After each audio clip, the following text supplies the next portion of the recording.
asistencia, gracias por que estén aquí con nosotros y vamos entonces a continuar nuestra guardia con el tema. Y bueno, rápidamente ahí les voy a compartir mi ventana para que lo puedan ver.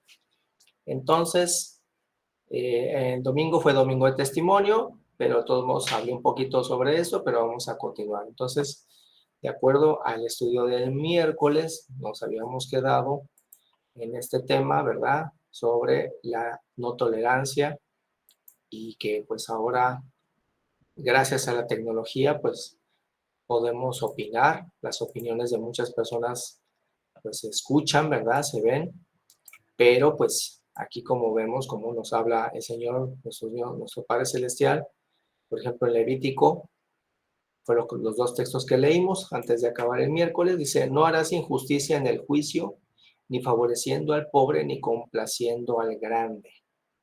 Con justicia juzgarás a tu prójimo. Y yo aquí lo marqué ese texto porque pues realmente cuando uno emite un juicio es pues semejante a cuando uno emite una opinión.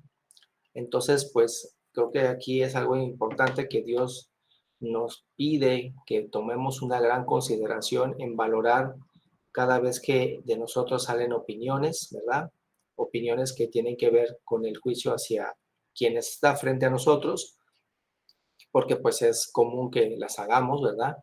Entonces pide el Señor aquí que no seamos injustos, ni favoreciendo al pobre, porque fuese pobre, ni tampoco complaciendo al grande o al que tiene muchos recursos, porque también no está bien visto, ¿no?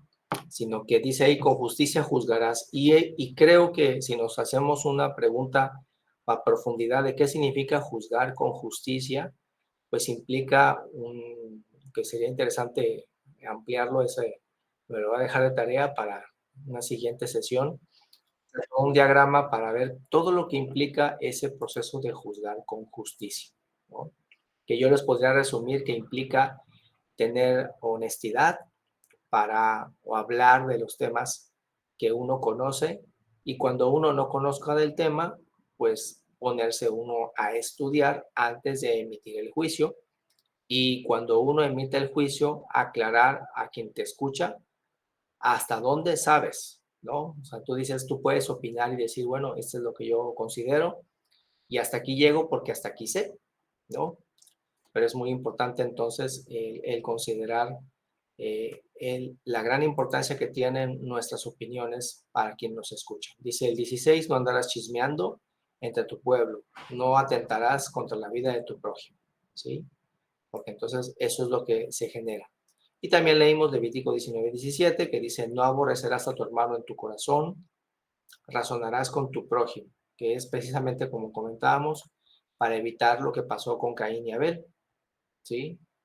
Si Caín se hubiese puesto a platicar con su hermano, pues seguramente otra historia hubiese sido, ¿no? Entonces dice ahí, no aborrecerás a tu hermano en tu corazón.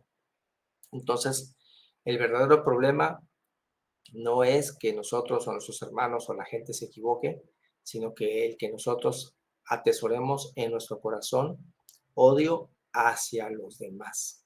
Ese es algo que sí es un problema para nosotros y que pone ahora sí que en riesgo nuestra propia alma, ¿sí? Porque al final de cuentas, pues los errores que cometan los demás, pues Dios va a hacer que los pagamos de una manera o de otra, ya sea como consecuencia o diríamos que puede estar reservado para el día del juicio. Pero lo importante es lo que hacemos nosotros mismos. Entonces, sí es peligroso que nuestro corazón albergue rencor. Dice, para que no participes de su pecado, ¿sí?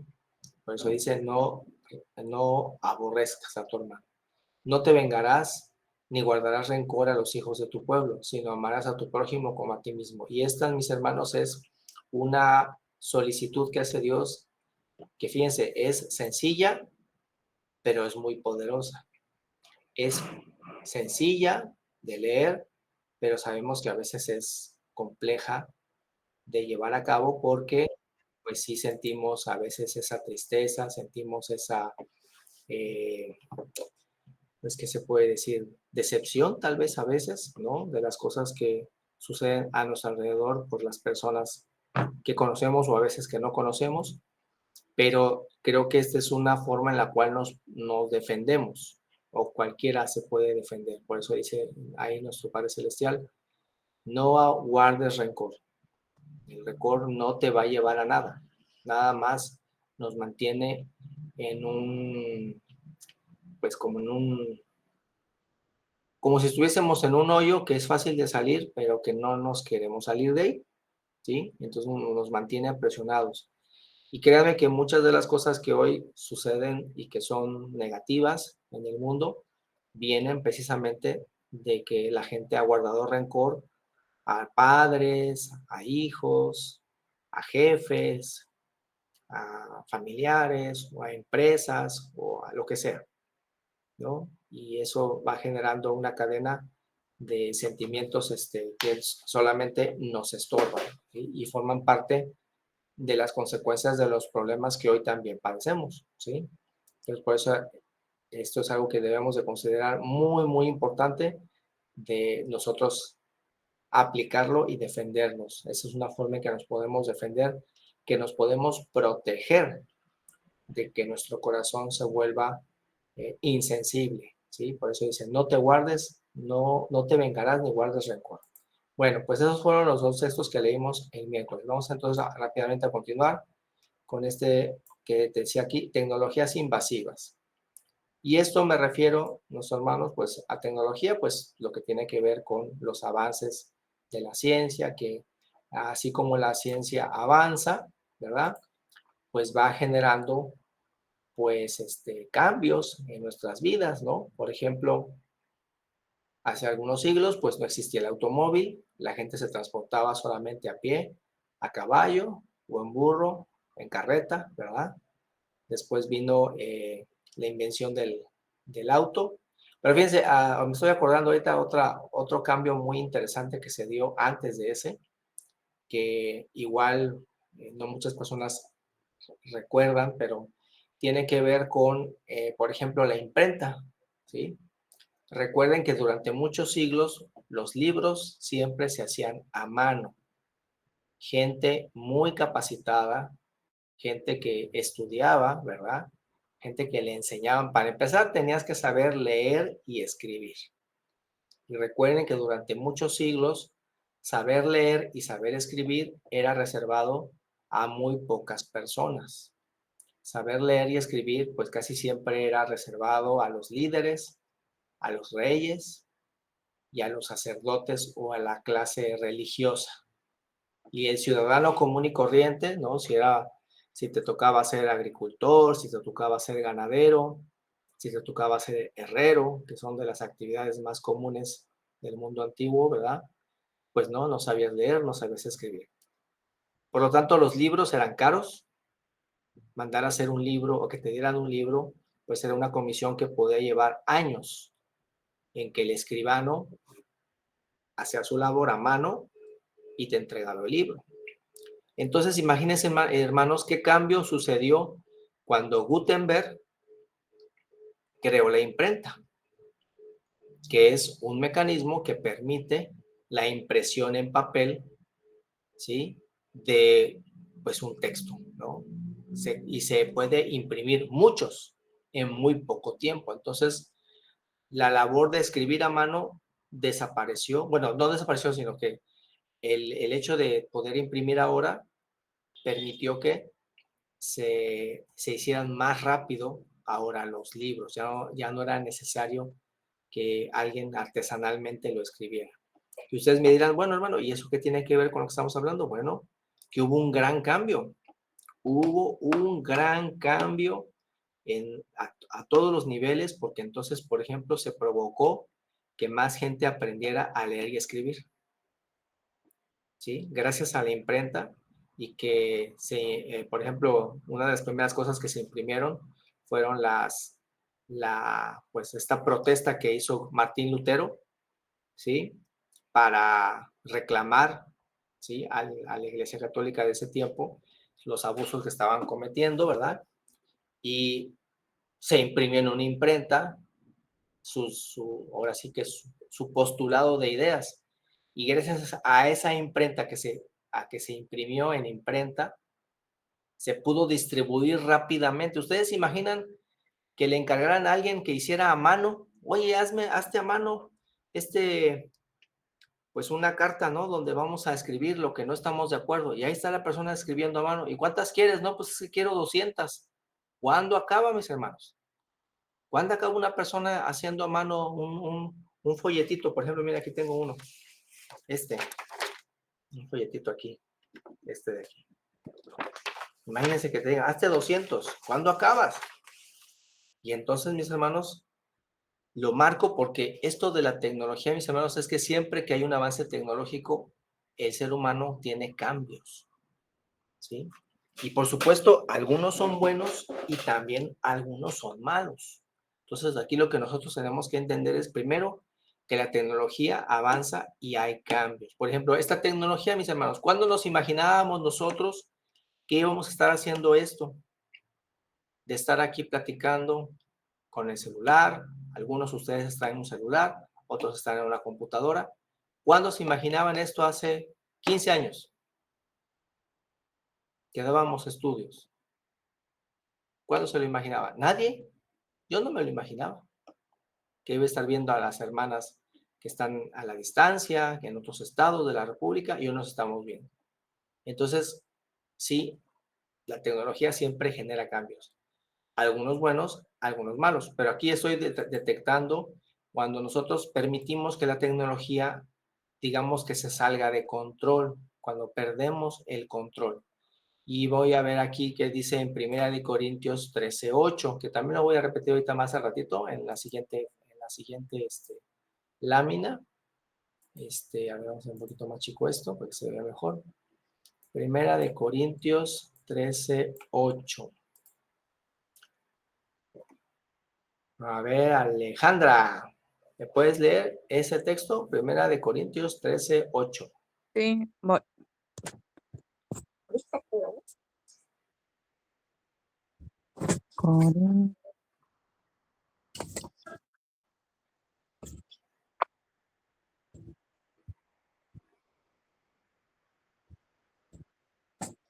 13. 8. Ay, voy, perdón. El 8, el 13. No, nena, 13:8. 13:8. Ya me está aquí queriendo confundir. 13:8. El amor nunca deja de ser, pero las profecías se acabarán y cesarán las lenguas, y la ciencia acabará. Gracias. Fíjense qué interesante este texto y por eso lo menciono aquí y también en la siguiente lámina, porque aquí ahorita vamos a hablar ahora de la inteligencia artificial, ya que estamos hablando de la tecnología invasiva. Y me refiero, ojo, como lo mencioné, por ejemplo, la imprenta es tecnología. Y gracias a esa tecnología, la gente pudo empezar a aprender a leer y escribir.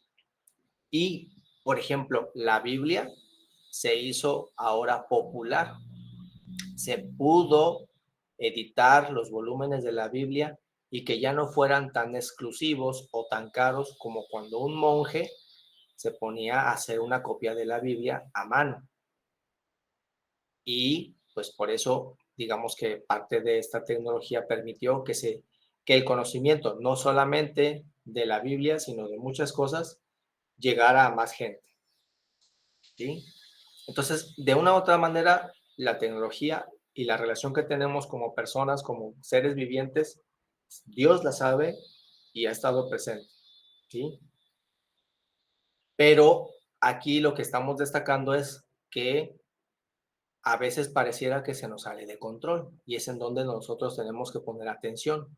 Fíjense cómo dice aquí el apóstol, que dice que la caridad, o en otras palabras, en otras versiones se refiere al amor.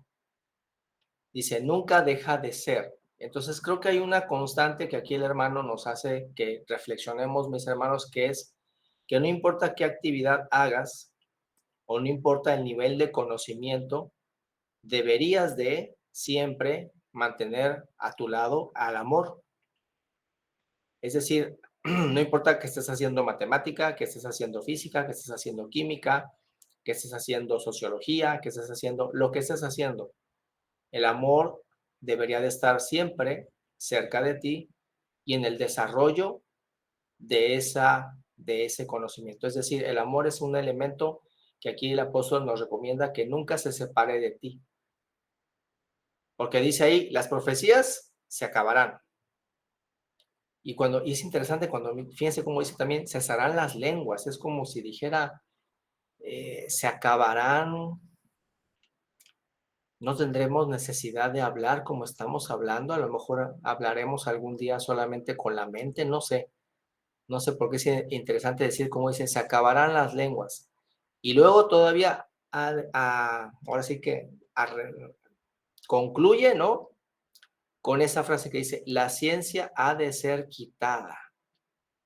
¿Sí? Como diciendo, llega un punto en donde todo el conocimiento que hoy manejamos pareciera que se vuelve irrelevante por lo que viene. ¿Sí?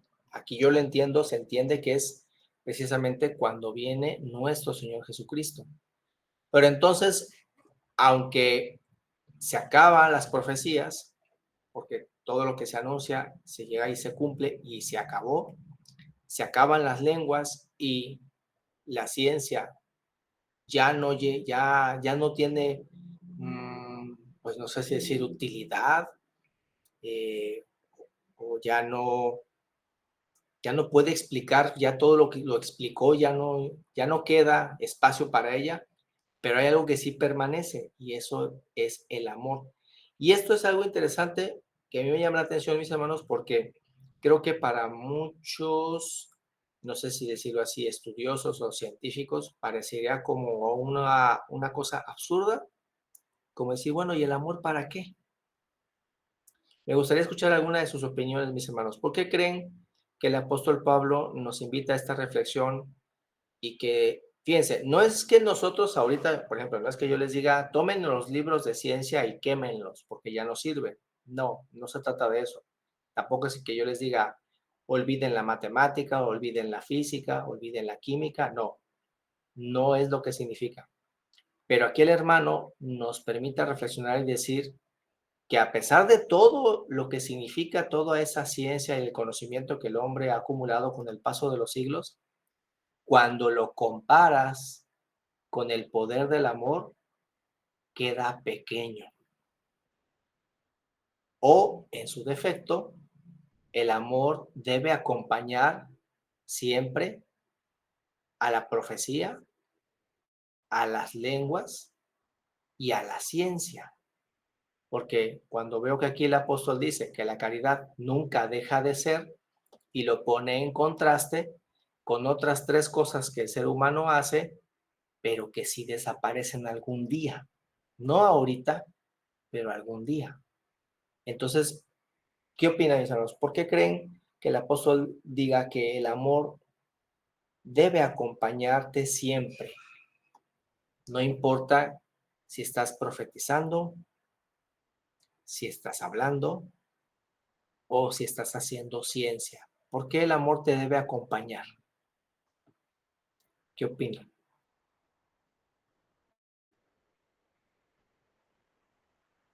Imagínense a una persona que está en un laboratorio, está haciendo cálculos a lo mejor, o está quebrándose la cabeza tratando de sacar una ecuación.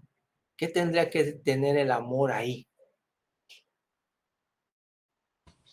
Porque el amor te hace tener, ser tenaz, no conformarte, sino seguir explorando y seguir expandiendo ese conocimiento y esa misericordia que debes de tener para con tu prójimo. Ok, gracias. ¿Opinión? ¿Alguien más? ¿Qué opinan? ¿Por qué creen que el apóstol aquí nos invita a que el amor siempre esté presente en estas, por ejemplo, esas actividades, de esa prioridad? ¿Alguien más quisiera opinar?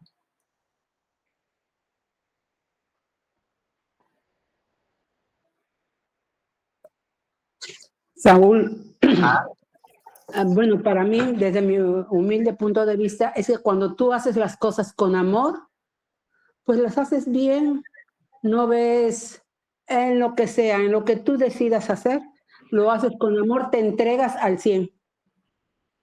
Gracias, Marita. Sí, gracias, gracias. Yo coincido con sus dos opiniones. Por un lado, una persona que es amorosa en su labor, que es apasionada, le permite enfrentar grandes dificultades y solventarlas. Porque si ustedes observan en muchas de las historias de grandes inventores y desarrolladores, pues lograron grandes cosas no fácil, no de forma sencilla, ¿verdad? Sino enfrentando y solventando carencias, obstáculos, ¿sí? No sé si alguna vez aquí platiqué la historia de un muchachito de África que, así rápidamente se los voy a decir, de hecho hasta hay una película, luego les digo cuál es.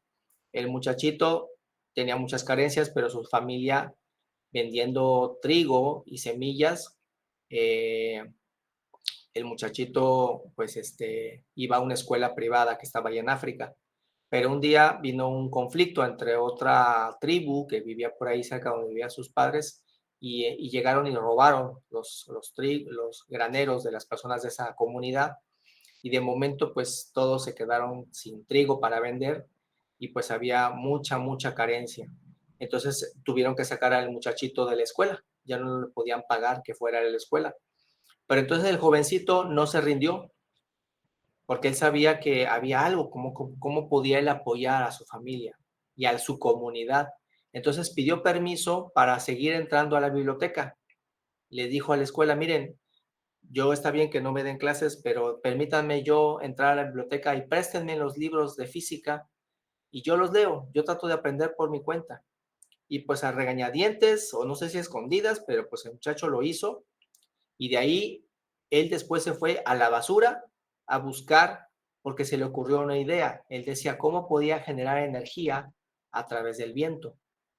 Y entonces, con un libro de física y de matemáticas que le dio esa idea, se fue a buscar en la basura y encontró los elementos para crear un primer prototipo de que es una estructura que recibe el aire y genera energía eléctrica. La gente cuando lo veía en la basura decían que era borracho, que era un degenerado y bla, bla, bla. Se burlaban de él, pero a él no le importó. Su padre, como no le entendía qué estaba haciendo, le pegaba porque pensaba que el muchacho estaba perdiendo el tiempo. Y le pegaba, pero el muchacho siguió, no claudicó y al final cuando mostró a la comunidad lo que había logrado con la basura y que había generado energía eléctrica y que eso servía también para poder ayudar a las bombas y sacar agua y de esa manera poder regar. En pocas palabras, de ahí un reportero que estaba pasando por la zona, que venía de Inglaterra, se enteró del caso, fue a ver al muchacho, lo entrevistó, la noticia llegó a Inglaterra, se enteraron y entonces llegaron a ofrecerle pues financiamiento al muchacho para que pudiera hacer mejor su proyecto, lo hiciera mejor y después le ofrecieron que pudiera estudiar más. En pocas palabras, mis hermanos, después el muchacho se convirtió en un estudiante becado y ayudó a toda su comunidad. Y ahorita se los dije lo más rápido que pude para no aburrirles, pero mis hermanos, la verdad la historia es muy conmovedora porque no vino Gabriel a llevar al muchacho y hacerle las cosas, o el ángel Gabriel a resolverle, no sé si me dan a entender. Dios nos ayuda, pero es el empuje que nosotros damos para hacer las cosas y ese amor que envuelve las cosas. Yo no puedo explicar de otra manera el ímpetu que tuvo este muchacho más que el amor estaba ahí en él, ¿sí? No sé qué opinan, luego les digo cómo se llama la película, pero sí creo que ilustra lo que aquí el hermano está tratando de decir cuando la ciencia y el conocimiento se aplica con amor, cuando te hacemos que el amor esté ahí. Dice aquí nuestro hermano Jaime, vamos a leer que explica el versículo 10, aquí estamos, vamos a ver, dice... Creo que es aquí que dice, ¿no? Porque en parte conocemos y en parte profetizamos, mas cuando venga lo que es perfecto, entonces lo que es en parte será quitado. Así es, cuando venga el Señor, pues ya eso se acabó, ¿no? Entonces, pues creo que es interesante que nosotros consideremos eso, porque el siguiente punto que voy a tratar es precisamente partiendo de esto de la ciencia, es el fenómeno que se está dando ahorita de la inteligencia artificial, que es una tecnología que nos está tocando ahora a nosotros considerar, ¿sí? Vivir. Es algo que ya algunos de nuestros abuelos no conocieron, pero nosotros sí lo estamos conociendo. Y la pregunta es, ¿qué vamos a hacer con esto? Fíjense, aquí en Romanos 1, del 20 al 22, vamos a leer, vamos a pedirle, a ver, si es tan amable, a nuestra hermana María Isabel, si nos puede leer Romanos 1, 20 al 22. Porque las cosas invisibles de Él, su eterna potencia y divinidad, se echan de ver desde la creación del mundo, siendo entendidas por las cosas que son hechas, de modo que son inescruzables. Porque habiendo conocido a Dios, no le glorificaron como a Dios, ni dieron gracias. Antes se desvanecieron en sus discursos, y el necio corazón de ellos fue entenebrecido. Diciéndose ser sabios, se hicieron fatuos. Gracias. Aquí creo que el apóstol nos advierte, y que es una advertencia que no nada más va para que nosotros lo pensemos en los hombres de ciencia, sino que también va para todos, incluyendo a nosotros mismos. Porque yo soy de la idea, mis hermanos, que todos somos capaces de hacer ciencia. Todos hacemos ciencia, porque lo que conocemos lo usamos para nuestras acciones. Y a lo mejor en menor medida o en más medida, pero digamos que hacemos ciencia.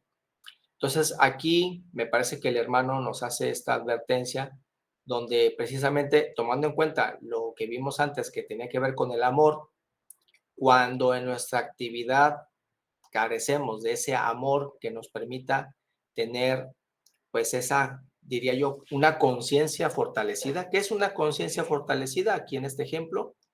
Pues esa parte de nosotros que nos puede a lo mejor dar como una especie de alerta cuando empezamos a hacer cosas que no nos conviene a nosotros o que no le conviene a nuestro prójimo, ¿no? Y entonces aquí yo resalté esta parte que dice, fíjense cómo dice, diciéndose ser sabios se hicieron fatuos. Entonces es aquí esta parte interesante en donde no debemos caer en la tentación de que a veces uno que tiene todo el conocimiento no pone atención a las advertencias que tal vez otros te pueden hacer sobre el mismo conocimiento que tú tienes. Y para poner un ejemplo, ¿no? Creo que lo mencioné en otro estudio. Ustedes saben que cuando Estados Unidos creó la primera bomba atómica, que fue gracias a un equipo de personas lideradas por un científico de apellido Oppenheimer, este señor pues sabía que los alemanes estaban intentando crear una bomba parecida y por eso tenían esa necesidad de a ver quién la hacía primero, porque sabían que el que la hiciera primero la iba a usar primero. Pero él mismo, de acuerdo a lo poquito que he podido ver en algunas películas que hablan de la vida de este señor, cuando se logró crear la bomba y que se probó y que se vio que ya estaba lista para usarse, él mismo sintió miedo porque dijo, ya de aquí no hay vuelta atrás y lamentablemente hemos abierto, como decimos vulgarmente, la caja de Pandora, ¿sí? O sea, es un arma muy poderosa que se va a usar y de hecho se usó esas 2 veces que sabemos en Hiroshima y Nagasaki y pues de ahí en adelante los países empezaron a crear sus propias bombas, de tal manera que hoy día tenemos cientos por cada país. Y es un poder acumulado, como hemos mencionado en otro estudio, que es ridículo, porque pues no es necesario que se utilicen todas. Si se usaran todas, el planeta desaparece. Créanme mis hermanos, que el planeta desaparece. Y solamente ahí yo también creo que por la misericordia de Dios, Él no va a permitir que eso suceda. Porque si el hombre fuera, en ese aspecto, creo yo, totalmente libre, podría destruir todo el planeta y todo el sistema, creo yo, hasta todo el sistema solar, con la fuerza de esas bombas que tenemos. Entonces la pregunta es, ¿para qué quieres eso? ¿Sí? Con la inteligencia artificial, ¿qué nos estamos enfrentando? Hoy que conozco algunos de estos temas, pues están desarrollando, quieren crear esta capacidad que tuviese, digamos, de ser totalmente autónoma, ¿sí? Una inteligencia que pudiera ser 100% autónoma, pero la pregunta es aquí otra vez, bueno, ¿y para qué la queremos? ¿Para qué queremos una inteligencia, como su nombre lo indica, artificial, que no es humana, que fuera totalmente autónoma de nosotros? Y ahorita, al nivel que tiene, al nivel en que se encuentra, han hecho algunos experimentos y resulta que, pues parece ser que así, todavía no siendo totalmente autónoma, tecnología busca protegerse a sí misma aún y a consta de nosotros mismos. Entonces, pues aquí me llama mucho la atención porque, como bien aquí dice el hermano, diciéndose ser sabios, nos hacemos fatuos, porque creo que entonces cuando hacemos el amor a un lado, entonces empezamos a perder los límites de hasta dónde podemos o queremos llegar, ¿no?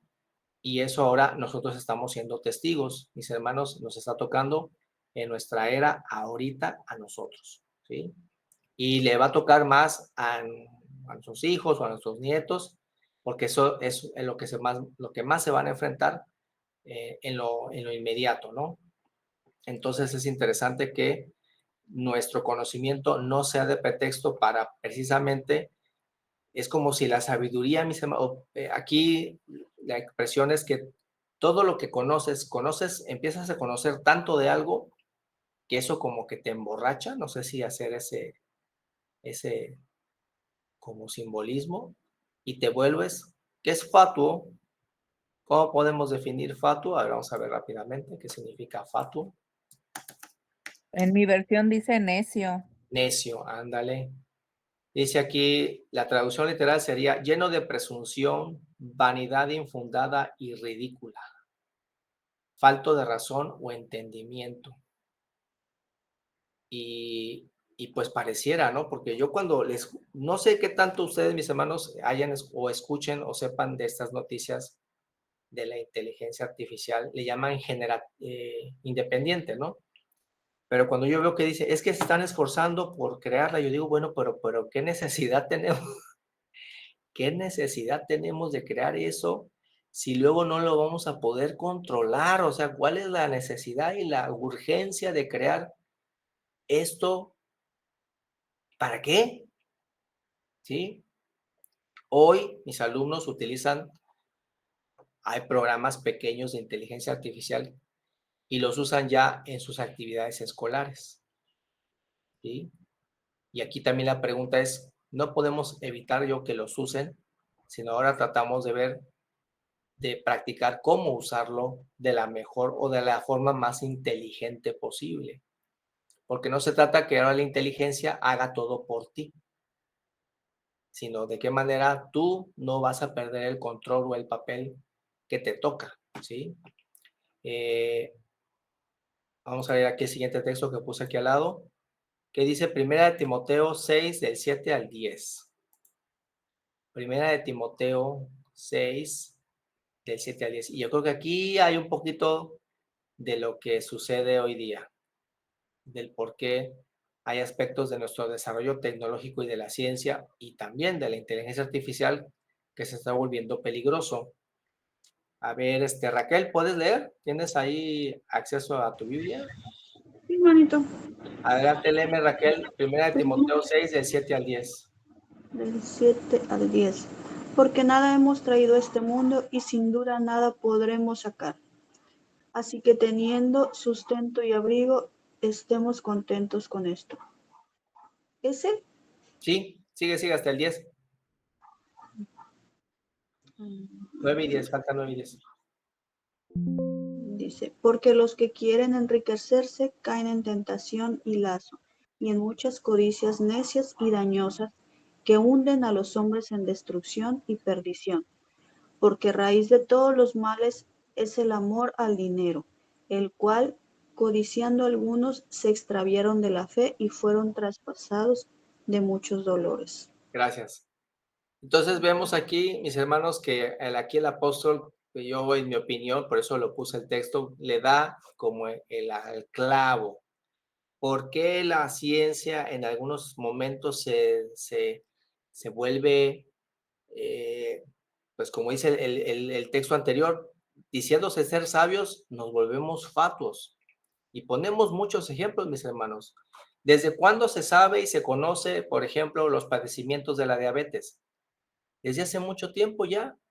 Y sabemos exactamente cómo se pueden corregir o cómo se pueden evitar. Pero tenemos a la industria alimentaria que genera muchos alimentos chatarra que son propicios para generar diabetes.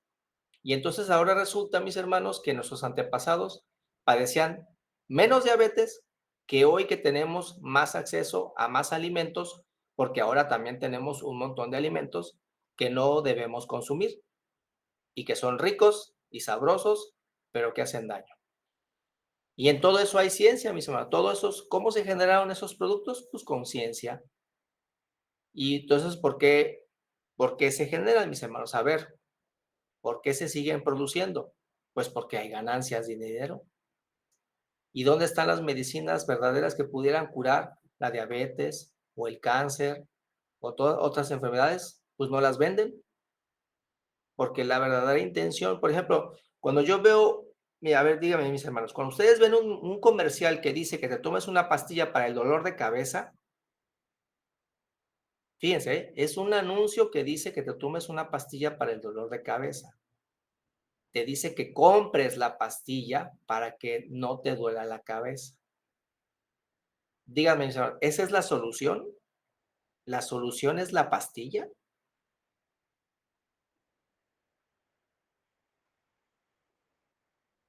A ver, contéstenme.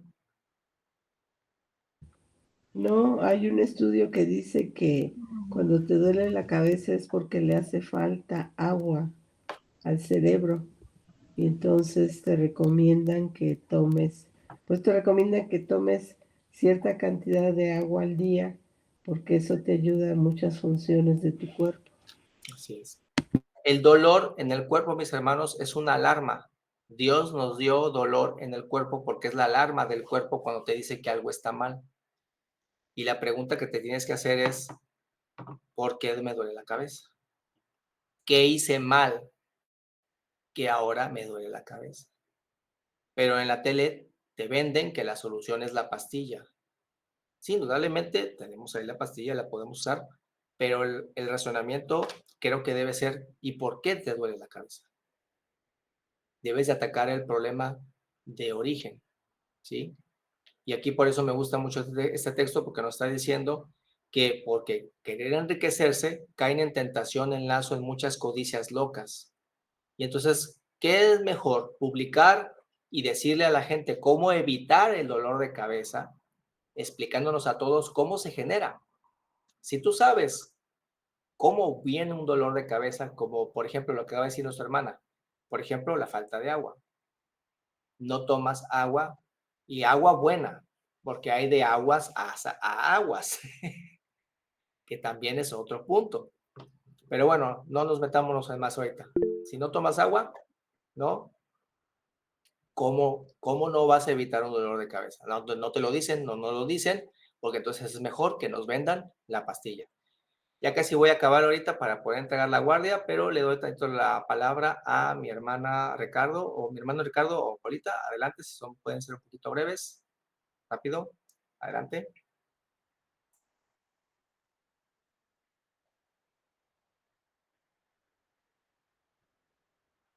No los oigo, no los oigo. No los oímos.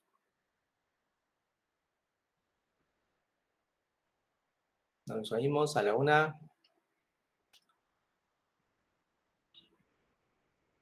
Creo que no han apretado el botón del micro. Ricardo, Polita.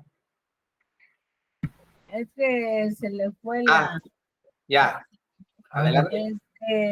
Adelante. No, en el dolor de cabeza es que yo tengo comprendido que cuando hay un dolor de cabeza, Ajá. pero pues, no sé si en todo funcione porque dice que es gravedad. O sea, la persona que tiene dolor de cabeza, como dijiste, está avisando algo porque hay gravedad. Ajá.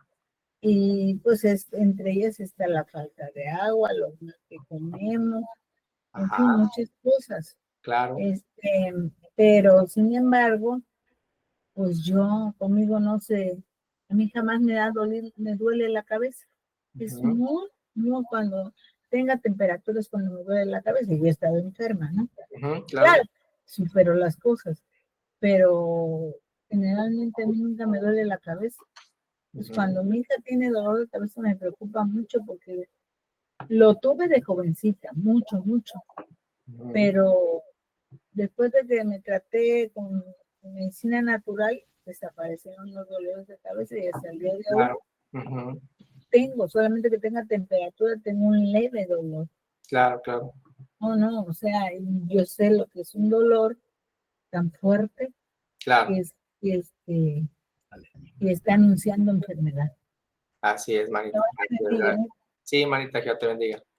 Bueno, mis hermanos, pues aquí le vamos a pausar por ahorita porque debo de entregar la guardia, pero aquí continuaremos la siguiente vez que me toque la guardia para seguir profundizando en estas advertencias que nos hace nuestro hermano y profundizar sobre estos efectos de la inteligencia artificial en la época que nos está tocando vivir. Les agradezco a todos ustedes que me hayan acompañado en esta sesión y ahora voy a proceder a entregar la guardia a nuestro hermano Pablo Telles Rey.